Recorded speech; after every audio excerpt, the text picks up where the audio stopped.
in the heart of the forest lived Eri, a cheerful, curious little hedgehog, with one big problem. He loved hugs. Eri watched the squirrels cuddling, the rabbits smuggling to stay warm, even the bears giving great big hugs after waking from hibernation. And he, from afar, "Oh, I wish I could hug too." But of course, there was one tiny issue. He was covered in spikes.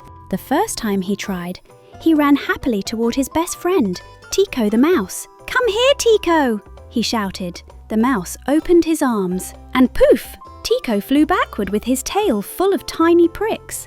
"Ouch, ouch, ouch, ouch!" he squeaked, running for cover. Eri looked sadly at his spikes.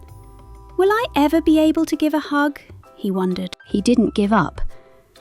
The next day, he tried wrapping himself in leaves, but they fell off, and he ended up poking a butterfly by accident. Then he rolled himself in a blanket of moss, but tore it to pieces. Finally, he tried surrounding himself with balloons, and they all exploded in a boom, boom, boom that made half the forest laugh. "Eri, nothing works. Maybe I'm just not made for hugs." That evening, as he sat under a tree, Tuga, a wise old turtle, came by. "Why the long face, little one? I just want to give hugs, but everyone runs away because I'm too prickly." The turtle smiled and gently patted his head with her hard little foot. "I have a shell too," she said, "and at first, everyone thought I couldn't give love either, but I learned that if I move slowly and carefully, I can give wonderful hugs." "You think I could too?" "Of course," said Tuga. "Hugs aren't about strength, they're about patience." Encouraged, Eri went to find Tico, who still had some tiny bandages on his tail. "Tico, would you try again? I promise I'll be gentle." Tico hesitated, then nodded. Eri leaned forward slowly, closed his eyes, and wrapped his little arms around him. This time, no prickles, just a soft, warm, careful hug, full of love.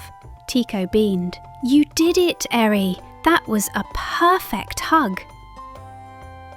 News spread quickly through the forest. The squirrel came next, then the rabbit, even the big old bear. Everyone wanted one of Eri's special hedgehog hugs. Eri became the most beloved hugger in the forest.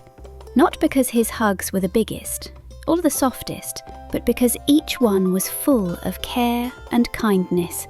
If you enjoyed this story, tap the little bell.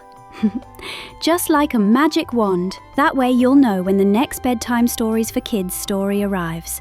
See you in the next dream.